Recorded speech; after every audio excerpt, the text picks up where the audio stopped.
사도신경 함께합니다.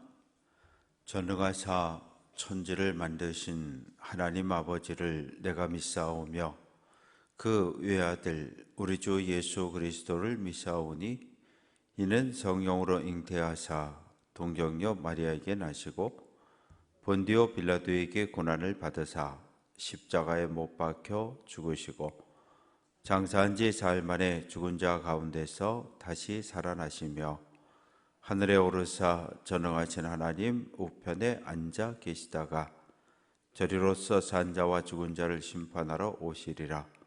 성령을 믿사오며 거룩한 공예와 성도가 서로 교통하는 것과 죄를 사하여 주시는 것과 몸이 다시 사는 것과 영원히 사는 것을 믿사옵나이다.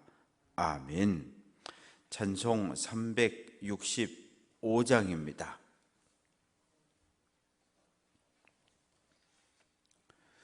365장 찬송합니다.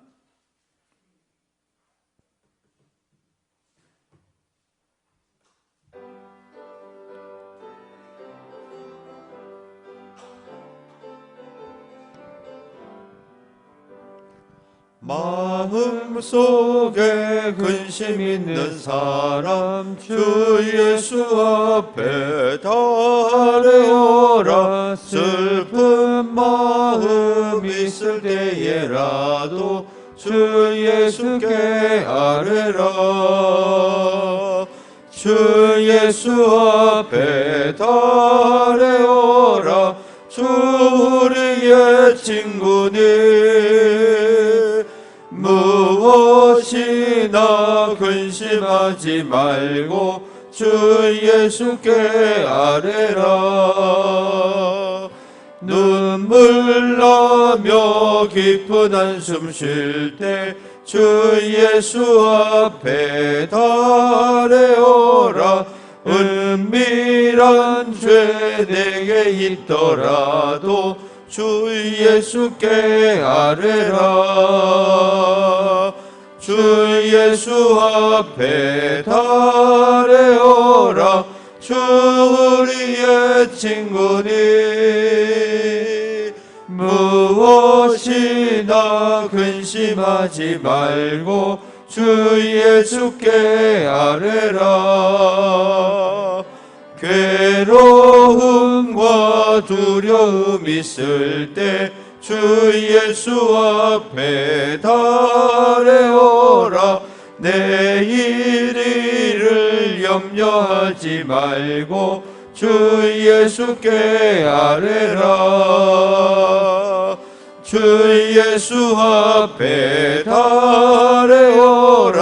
주 우리의 친구니 무엇이나 근심하지 말고 주 예수께 아뢰라.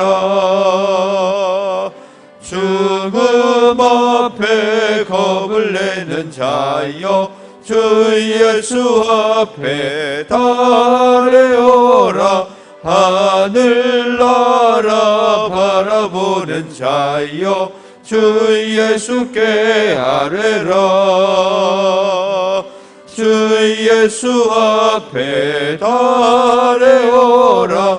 주 우리의 친구니 무엇이나 근심하지 말고 주 예수께 아뢰라. 역대상 제23장 1절부터 마지막 절까지 교독합니다.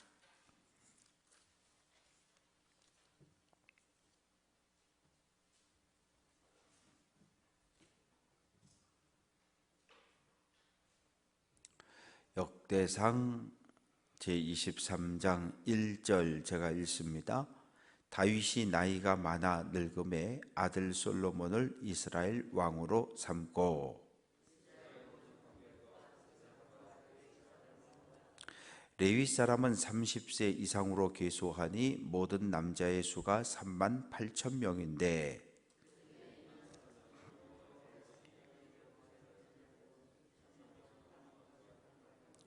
4,000명은 문지기요 4,000명은 그가 여호와께 찬송을 드리기 위하여 만든 악기로 찬송하는 자들이라.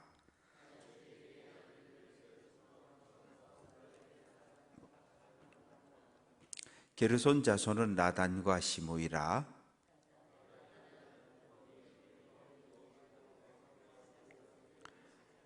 시므이의 아들들은 슬로밋과 하시엘과 하란 세 사람이니 이는 나단의 우두머리들이며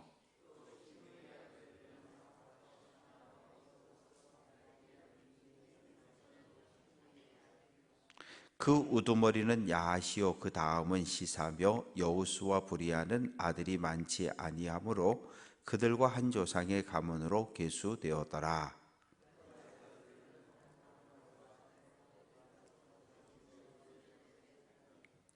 아므람의 아들들은 아론과 모세이니 아론은 그 자손들과 함께 구별되어 몸을 정결하게 하여 영원토록 심히 거룩한 자가 되어 여호와 앞에 분향하고 섬기며 영원토록 그 이름으로 축복하게 되었느니라.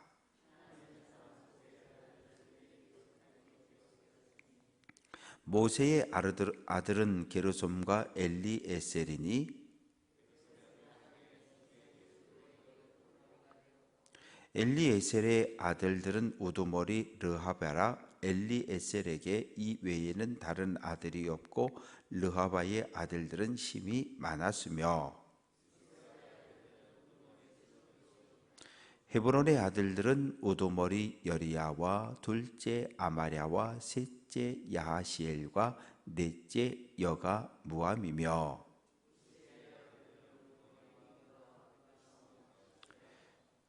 무리야의 아들들은 마흘리와 무시오. 마흘리의 아들들은 엘르아살과 기스라.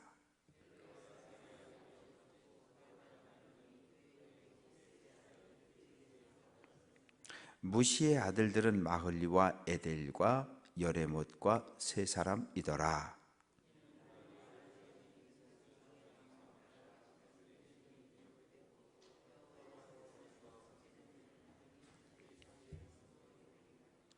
다윗이 말하기를 이스라엘 하나님 여호와께서 평강을 그의 백성에게 주시고 예루살렘에 영원히 거하시나니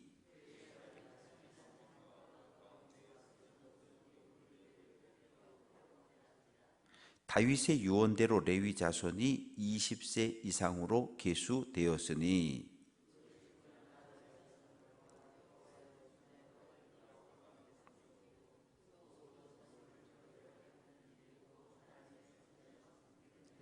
또 진설병과 고운 가루의 소재물 곧 무교전병이나 과자를 굽는 것이나 반죽하는 것이나 또 모든 저울과 자를 맡고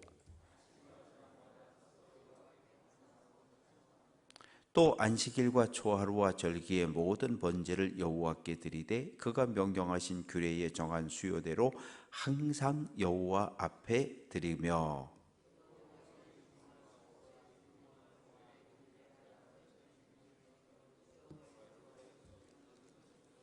아멘. 속회 헌금 이삭속 번제예물 김성은, 김성민, 김하영, 임학성, 임상우, 임서인, 박상엽, 박라온, 고만복, 최영근, 정보묵, 정태웅. 아버지 하나님 참 감사합니다. 하나님의 백성 되어서 빛의 사람으로 살게 하시니 참 감사합니다. 우리 마음속에 빛으로 들어와 좌정에 계시는 예수님을 주인으로 모시고 믿음의 길을 잘 걸어가게 하옵소서. 하나님, 이 새벽에 주님 앞에 나올 때 속회 예물과 번제 예물을 드립니다. 속회들이 든든히 서가게 하시고 모이는 일에 열심을 내게 하시며 속회가 한 속 회복되어 하나님의 영광을 드러내게 하옵소서. 하나님, 사랑하는 가족들의 이름으로 믿음의 후손들의 이름으로 번제 예물을 올립니다. 사랑하는 가족들 모두가 주 안에서 건강하고 행복하게 하시며 믿음의 자녀 손들을 축복하셔서 오늘도 건강하고 오늘도 하나님의 은혜 안에 거하는 복된 날 되게 해 주옵소서. 말씀 듣습니다. 말씀이 우리의 생각과 삶을 이끌고 주장해 주옵소서. 예수님 이름으로 기도합니다. 아멘.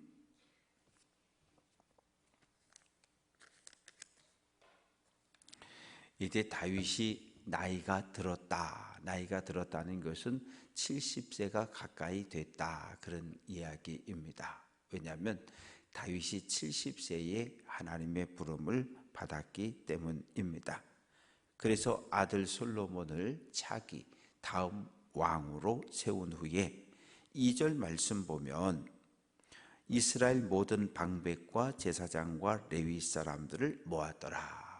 방백이라고 하는 것은 12지파, 각 성을 대표할 수 있는 지도자들. 요즘 말로 하면 도지사가 강원도 18개 시군, 시장 군수 한 자리에 모은 거죠.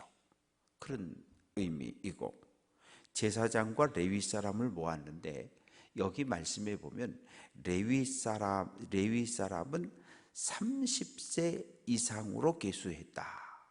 그런데 성경에 보면 이 레위 사람과 관련해서는 그 세 가지 나이대가 나옵니다.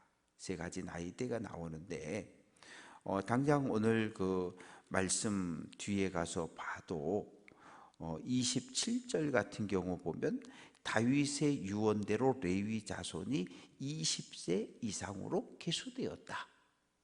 그러니까 어떤 때는 20세, 어떤 때는 25세, 민수기 8장 24절 같은 경우는 레위인을 부를 때에 25세 이상을 부르고 계수합니다. 그런데 또 많은 부분에 보면 30세예요. 이걸 어떻게 이해해야 될까? 레위인이 성전이나 성막에서 하나님의 맡기신 사역을 감당하는 나이는 30세에서 50세가 맞아요. 그런데 이렇게 이해를 하시면 될 것 같아요.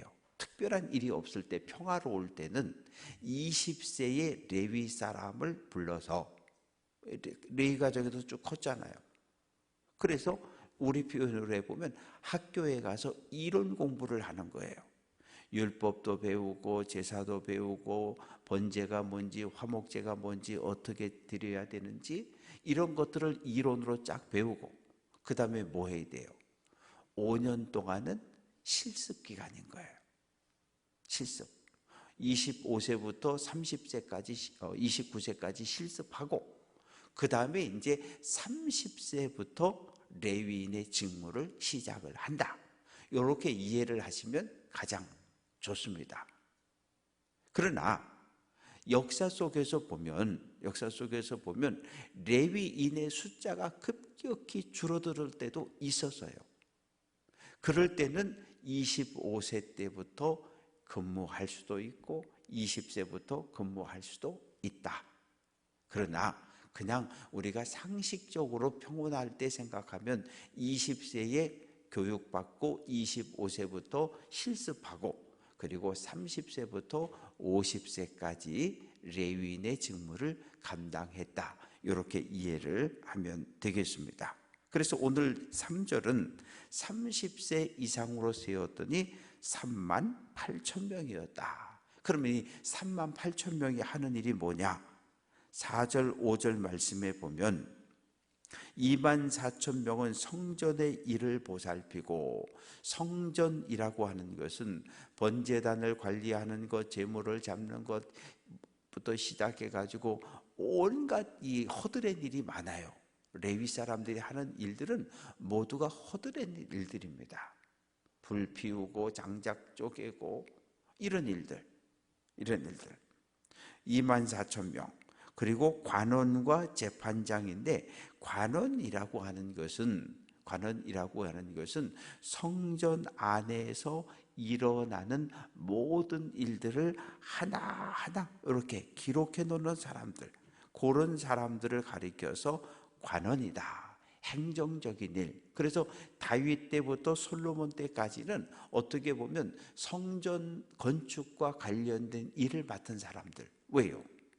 성전 건축에 필요한 것들이 자재들이 들어오고 금이 오고 은이 오고 노시 오고 못을 만들고 이런 걸 누군가 정리를 해야 되잖아요. 이것을 쭉 정리하는 사람이 관원, 그 다음에 재판관은 각 성소, 각 성에 흩어져 살면서 이 소소한 일상의 작은 송사들, 누가 뭘 때렸대, 누가 먼저 때렸느냐 이런 거 판단해 주는, 누가 도둑질 했대, 정말 훔쳤나 이런 거 판단해 주는. 왜? 큰 거는 전부 어디로? 중앙으로 올라오게 되어져 있기 때문이지요. 그런 일들도 하고 5절 말씀 보면 4,000명은 문지기, 4,000명은 찬양대. 문지기가 대단히 중요해요. 문지기는 어딜 지킵니까? 성전 문을 지키는 사람들이거든요. 성전 문을 지키는 사람들. 그런데 이제 6절 이하의 말씀에 보면, 7절 이하의 말씀에 보면 다윗이 레위의 아들들이 셋인데 게르손과 그앗, 어떤 데는 고앗이라고 되어져 있기도 합니다. 그리고 무라리, 이렇게 아들이 셋인데 레위의 세 아들을, 그 후손들을 몇 수로 조직하냐 하면 24반열로 조직을 합니다. 반열이라고 하는 단어를 우리 표현으로 쉽게 해보면 속회를 짰다 그렇게 생각하면 돼요. 속회를 24개로 짠 거예요. 24반열, 24개의 반을 조직을 하고 한 개 반이 1년에 2주씩 성전에 올라와서 봉사하는, 1년에 2주입니다. 그리고 다른 때는 자기가 생활하고 있는 성읍에서 레위 사람의 레위인의 일을 하다가 1년에 딱 2주만 예루살렘 성전에 올라와서 봉사하는 거예요. 그래 한번 생각해 보세요. 얼마나 이게 기다려지겠어요? 얼마나 영광스러운 일입니까? 1년 12달 맨날 성전에서 봉사한다 그러면 감격도 감동도 소명감도 사라질 수 있어요. 그런데 1년에 딱 2주만 봉사하니까 그 언제 봉사한다, 일반열은 언제 봉사한다, 딱 그러면 그날이 기다려지는 거예요. 그리고 그날을 위해서 몸과 마음을 정결하게 하고, 그리고 올라와서 2주 동안 헌신을 다해서 최선을 다해서 섬기고, 그리고 이제 다시 끝나면 자기 집으로 돌아가는 겁니다. 그래서 7절부터 11절까지 말씀 속에는 이제 그 게르손 자손이 기록이 되어져 있는데, 게르손 자손은 10개 반열입니다. 24개 반열 중에 10개 반열을 차지했고, 12절부터 20절까지 말씀 속에는 그앗 반열인데 그앗은 9개 반열, 9개 반열. 그리고 이제 셋째 아들이었던 무라리 같은 경우는 5반열. 그래서 도합 24반열이 조직이 되어지게 됩니다. 그 이야기가 이제 쭉 있고, 그래서 7절 게르손 자손은 해가지고 10개 반열이 쭉 기록되어져 있고, 12절 말씀 보면 그앗의 아들들은 해가지고 9반열이 조직이 되어져 있는데, 13절입니다. 아므람의 아들들은 아론과 모세인데 아론은 그 자손들과 함께 구별되어 몸을 성결하게 하여 영원토록 심히 거룩한 자가 되어, 뭐예요? 제사장, 대제사장의 자격은 누구에게? 아론의 이 직계 후손들에게만 있는 거예요. 그러면 제사장은 뭐 하는 사람들이냐? 오늘 13절 끝부분에 보면 첫째, 여호와 앞에 분향하고, 분향이라고 하는 건 성소에 들어가면 그 7개의 촛불이 있는 촛대가 있어요. 이 촛대에 언제 불을 켜냐 하면 해가 넘어가는 오후에 들어와서 이 불을 켜고 나가는 거거든요. 새벽까지. 그 밤에 불이 꺼지지 않도록 계속 심지를 갈아주고 기름을 보충해주고, 이거 누가 하는 거예요? 이거 제사장들이 해야 되는 거예요. 또 향단이 있어요. 향단에 그 향을 피우는 거, 이거 제사장만이 할 수 있는 거예요. 즉 성소 안에 들어와서 제사와 관련된 모든 것들은 오직 제사장들이 하는 겁니다. 그리고 두 번째, 섬기며, 섬긴다라고 하는 이 말의 의미는 그 성전 안, 성막들 안에 들어와서 행해지는 모든 일은 제사장의 일입니다. 그래서 처음에는 제가 이제 죄를 지었으면 양을 한 마리 가지고 오면 양의 두 뿔 사이에 손을 딱 대고 있으면 제사장이 선고를 하는 거예요. 이용호가 다른 사람을 때려서 폭력을 행사했는데 이용호의 폭력죄가 양에게 전가된다. 그러면 이 양이 내 죄를 대신, 내 죄가 양에게 옮겨졌고 나는 무지하고 이 양이 죄인이 돼서 내 대신 죽는 거거든요. 그럼 이 양을 누가 잡았느냐? 이 양을 제가 잡았던 거예요. 죄를 지어서 죄사함을 받으러 오는 사람이 이 양을 잡았던 거예요. 찔러서 숨을 끊고 가죽을 벗기고 내장을 끄집어내서 다 씻고 피를 받아서 갖다가 놓고, 그리고 머리를 자르고 다리를 자르고 각을 떼어서 이렇게 딱 해놓으면 이걸 누가? 레위 사람이 번쩍 들어다가 제사장에게 주면 제사장이 번제단에 올려놔서 태웠단 말이에요. 그런데 한번 생각해 보세요. 제가 닭을 잡아보고 토끼를 잡아봤는데 닭 한 마리, 토끼 한 마리 잡는데 시간이 엄청나게 많이 걸려요. 근데 왜 하나님은 제사장이라 레위 사람들이 잡으면 되지 왜 제물을 들고 온 나보고 이 양을 잡으라고 그러셨을까? 이유는 딱 하나예요. 양을 칼로 찔러 숨을 끊으면서 소리를 지르는 그 비명을 기억하라는 거예요. 내가 죄를 지었기 때문에 아무 죄 없는 이 양이 죽어가는 이 소리를 들으라는 거예요. 그리고 가죽을 벗기고 피를 받고 내장을 다 끄집어내고 각을 뜨면서 정말 온몸에 피칠을 해가면서 양을 잡으면서 뭘 느끼라는 거예요? 내 죄 때문에 무지한 양이 죽었다. 죄가 얼마나 무서운 일인지, 내 손에 든 칼에 피가 묻고 옷에 피가 튄 이 내 모습을 보면서 다시는 죄짓지 말아야지, 결단하라는 거예요. 그런데 이게 문제가 생깁니다. 어떤 문제가 생겨요? 아니 뭐 하루에 그저 한두 사람이 잘못했습니다, 양을 들고 오면 되는데 이 절기 때나 이런 때는 너무나 많은 사람들이 제물을 들고 오는 거예요. 근데 양 한 마리 잡는데 6시간, 7시간씩 걸려요. 왜? 아니 뭐 도살의 전문가도 아니니까. 그래서 이 일을 누가 하기 시작하냐면 레위인들이 하기 시작하고 이 일을 제사장들이 하기 시작한 거예요. 그래서 레위인의 직무는 아주 힘든 일이 돼버린 거예요. 제사장의 직무도 힘든 일이 된 거예요. 왜? 제사장이 야 얼른 잡어. 그러면 레위인 넷이 딱 와서 다리 하나씩 잡고 제사장이 찌르고 각을 뜨고, 이 나중에는 시간이 흐르면서 이 도살하는 이 일이 레위인과 제사장의 일로 바뀌어 버립니다. 바뀌어 버렸어요. 그래서 레위인들이 바벨론의 포로로 끌려갔다 안 오는 거예요. 왜? 가봤자 또 맨날 양다리 잡고 소다리 잡고 찔러야 되고 죽여야 되고 맨날 피 받아야 되고 아이씨 안 가. 그래서 제사장들은 포로로 끌려갔다가 많이 돌아왔지만 레위인들은 안 돌아왔어요. 왜? 바벨론에 70년 포로로 끌려가 사는 동안에 제사장은 회당에서 율법을 가르치고 할 일이 있었는데 레위 사람들은 할 일이 없었거든요. 왜?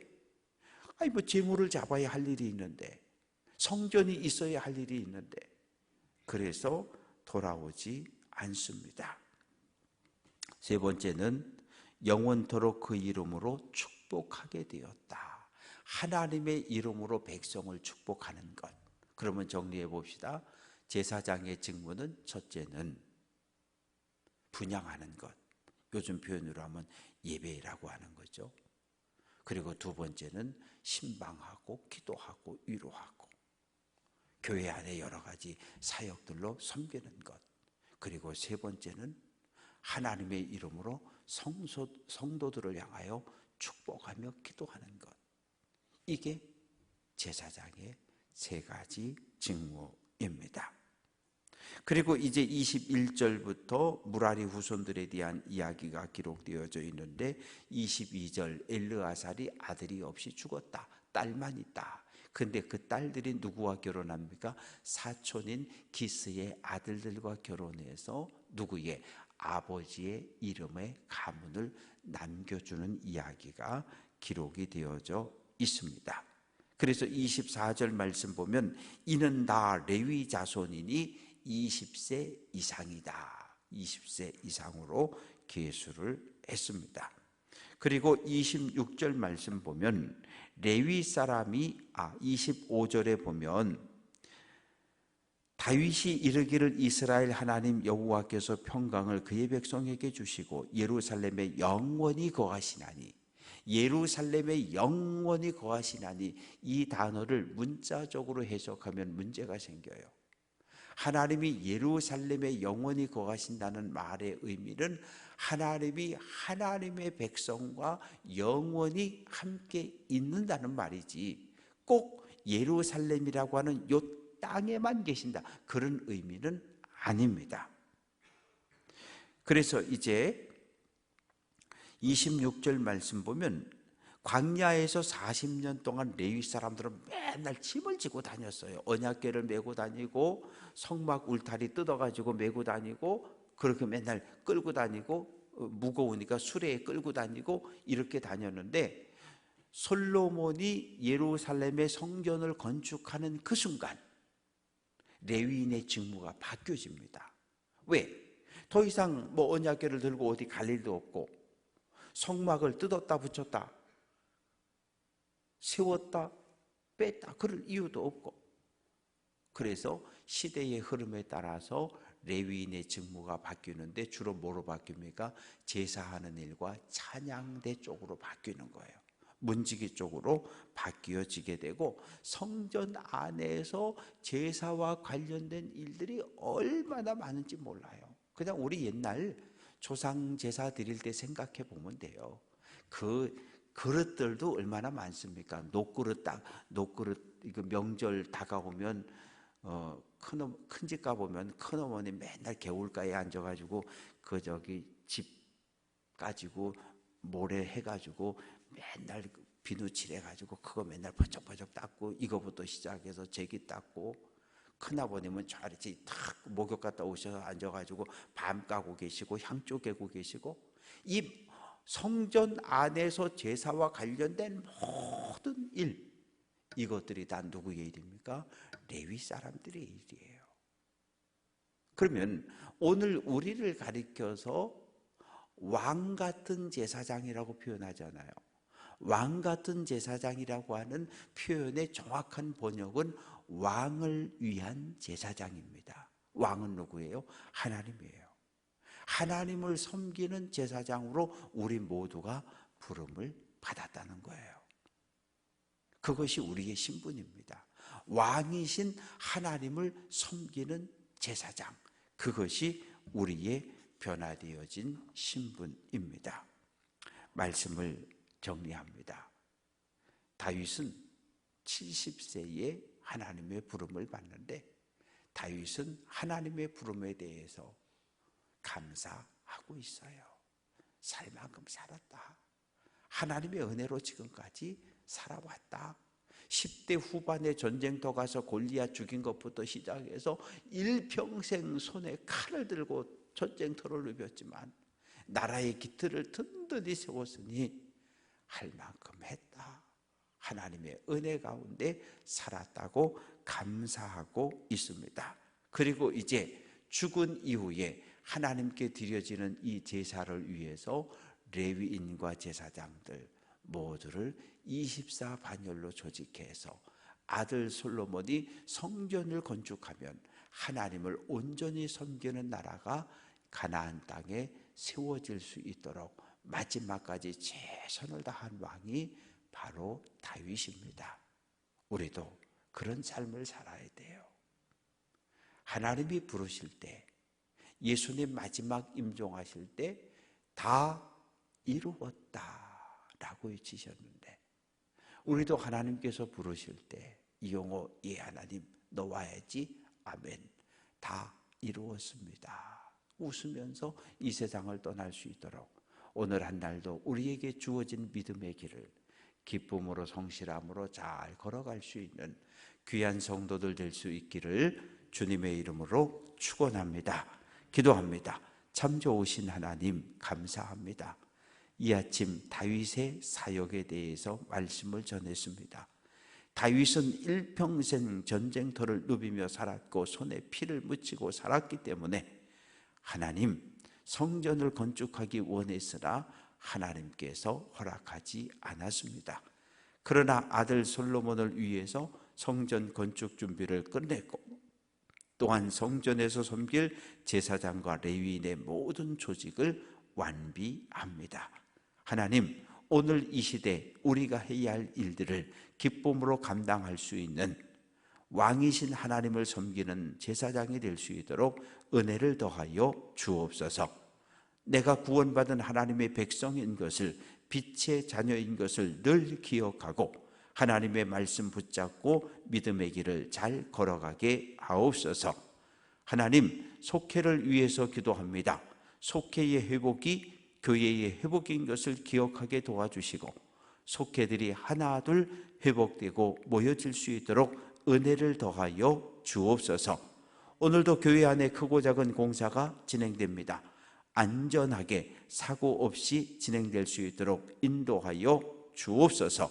주님 앞에 구하는 모든 간절한 기도의 제목들을 하나님 들으시고 응답해 주옵소서. 우리의 소망 되신 예수 그리스도의 이름으로 기도합니다. 아멘. 하늘에 계신 우리 아버지여, 이름이 거룩히 여김을 받으시오며 나라가 임하시오며 뜻이 하늘에서 이루어진 것 같이 땅에서도 이루어지이다. 오늘 우리에게 일용할 양식을 주시옵고 우리가 우리에게 죄 지은 자를 사하여 준 것 같이 우리 죄를 사하여 주시옵고 우리를 시험에 들게 하지 마시옵고 다만 악에서 구하시옵소서. 나라와 권세와 영광이 아버지께 영원히 있사옵나이다. 아멘.